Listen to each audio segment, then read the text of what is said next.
What's up, you guys? Been a minute. Been like 2 weeks. Don't worry, I got a lot of stuff coming. It's just been my birthday weekend, so I was really focused on that. Went to Yosemite, and I had a birthday party, and I needed to recover because I was really hungover. So I've been gone for a week, but we're back.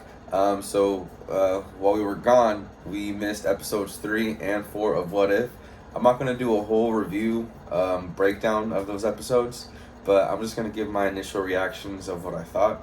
So for What If episode 3, we have what if all the Avengers died, and it starts out with Hope Van Dyne being an agent of S.H.I.E.L.D., and we find out at the end of the episode that she's dead, and this is what causes Hank Pym to go on a rampage to kill all the Avengers. So this dude literally fucking kills Iron Man, Thor, Hawkeye, Hulk, and Black Widow. Kills Iron Man.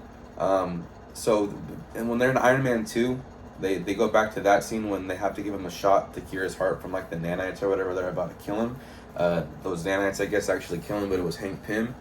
Hawkeye killed Thor. That was pretty cool because Hank Pym went into like little micro mode and then like knocked Hawkeye's hand, so he shot the arrow at Thor, which I don't get how Hawkeye's arrow can kill Thor, if like Thor's god. But it's What If, it's a different universe. Let me know what you think about that in the comments, but I thought that was kind of whack. But they killed Hulk too, bro, and I was like, okay, how the fuck are they gonna kill Hulk? Because all of them are supposed to die, right? And then it's Hulk's turn, and then he gets shot with the bullet, and then we find out at the end that Hank Pym was actually riding the bullet, and then the stuff that Ant-Man uses, or he uses to grow bigger, he threw one of those like little discs on the Hulk's heart, and it exploded the Hulk. So that was pretty gnarly. I was like, okay, so that's how you kill the Hulk. Bruce Banner probably wants to know that because he wants to die. And the whole entire time we have Black Widow just trying to figure out what the fuck is going on, and like all of her fucking friends are dying. All the Avengers are dying, and Nick Fury's involved with this too. And then Loki fucking comes, and he's like, who the fuck killed my brother?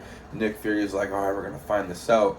And that's when we get Black Widow figuring out that it had to do with Hope Van Dyne, and then we figure out that it's Hank Pym. So then Loki takes Hank Pym with him back to Asgard to torture him. But then at the end of it, Loki finally rules all of Midgard. And then Nick Fury goes and finds Captain America, and then Captain Marvel comes through. So it's just like, okay, we got some heroes in this universe. These heroes died. The main heroes died, I think it was kind of like the main heroes are dying, and they're just passing the torch on. All right, let's forget these main heroes. Let's forget these motherfuckers, and let's move on to the next chapter of fucking heroes. Being that the new Captain America and Captain Marvel, and we didn't see the color of the person in the eyes. What if he was black? What if it was the other dude? It's a what if universe. So that was episode 3. I thought that was pretty cool. Let me know what you guys thought about episode 3 down below in the comments.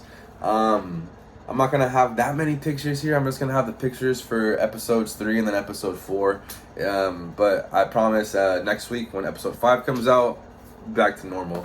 So episode 4, Doctor Strange. This shit was fucking cool as fuck, dude, because we just get a lot more magic, We get an evil-ass fucking Doctor Strange, bro. Christine dies, or whatever. I think her name is Christine, right? Her name's Christine. She dies, and she can't come back to life, right? Doctor Strange, 2 years later, is a Sorcerer Supreme, right? Goes through all this bullshit to become the Sorcerer Supreme, and then he's just chilling, just reminiscing on the anniversary of her death, right? And then he goes back in time with the Eye of Agamotto, right?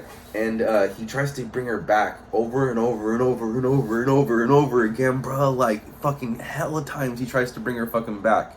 And then someone comes to him. I think it's the Ancient One.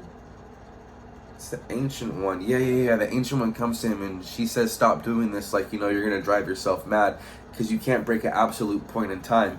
And I guess this is canon now in the MCU, but we learned that an absolute point is something in time that you can't break. It's literally something that's destined to happen, like how the Scarlet Witch is a Nexus being. It's kind of like those things that you can't take away. They're supposed to happen so other things could happen. So those are called absolute points, right? But we got Doctor Strange. We got Doctor Strange up in this bitch, bruh. Doctor Strange don't take fucking no for an answer, right? So this motherfucker, I got a text from Journeys for 29% off. I don't go to fucking Journeys, but You know those deals, right? Anyway, so Doctor Strange is like, no, I ain't gonna take this shit for an answer. So he goes traveling to this, back in time to this lost books of Cagliostro, right? And he's trying to figure out how to break an absolute point in time, because I guess this fucking sorcerer back in the day was able to break an absolute point in time, right? So he realizes that he doesn't have enough power, so he starts absorbing all these fucking dark beings from different dimensions to get more power, and he's fucking becomes demonic as fuck, dude. He becomes demonic, bruh. This fool becomes demonic as fuck, and it's hella cool. And he starts using fucking dark magic, and he goes back in time to bring Christine back from the absolute point. But before that happens, we fucking realize that the Ancient One actually split this Doctor Strange and this Doctor Strange in half, right? So at that point when he was trying to at that point when he went back in time, right, to do the loop to try to bring her back before he went mad, the Ancient One came from the astral plane, where the fuck she came from, right? Comics. And she fucking split them in half. So there was a whole another reality within that reality. It doesn't make sense, right? But there was like a whole nother reality within that reality. So like two Doctor Stranges were like in that same reality, like parallel, kind of like the Mirrorverse, I guess you could say. But that's what happened. And she goes to the good Doctor Strange, and she's like, hey, you gotta fuck this dude up, because he's about to fuck this absolute point in time up, and the whole universe is gonna collapse. So at least the universe that they're in. So Doctor Strange ends up fighting him, right? It's a pretty cool ass battle. We get hella cool ass magical shit. I thought it was pretty cool. It was one of the better like Marvel things that I've seen, which is a good time to be alive right now. And then you think that he's gonna win, right? Like you're just like, you know, Doctor Strange is gonna win. He's the homie, bro. He's a good guy. But nah, dude, the evil Doctor Strange absorbs him, bruh. And when he absorbs him, he finally has the like all the power that he needs to break the absolute point in time. And then as soon as he fucking brings Christine back, bruh, everything starts going to shit, bruh. Like the universe is just like collapsing, and he's like a demon kind of thing, and Christine doesn't want to see him. And then once he realized that the universe is collapsing, he turned back to normal, but like an evil Doctor Strange. And he was doing everything that he could, you know, to try to stop the universe from collapsing, but he couldn't. So like it's just caving in on him and Christine, and then the Watcher is just like saying him like, you fucked up, bro. And he's like, no, I could fix this. The Watcher's like, nah, you can't, you fucked up.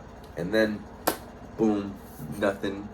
And then it just kind of like ends with you thinking like, damn, like the stakes that people go to, you know, to fucking like get the ones that they fucking love, or the one that they love, you know.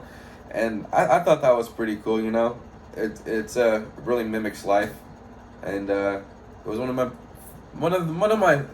the better episodes. I would dare to say it's one of my favorite episode. Episode 3 was my favorite episode, but each episode just keeps getting better and better. So yeah, let me know what you guys thought about episode 3 and 4. I'll be back next week with episode 5, normal schedule, normal edits, normal everything. And thanks for watching, you guys. I'll catch you guys next week.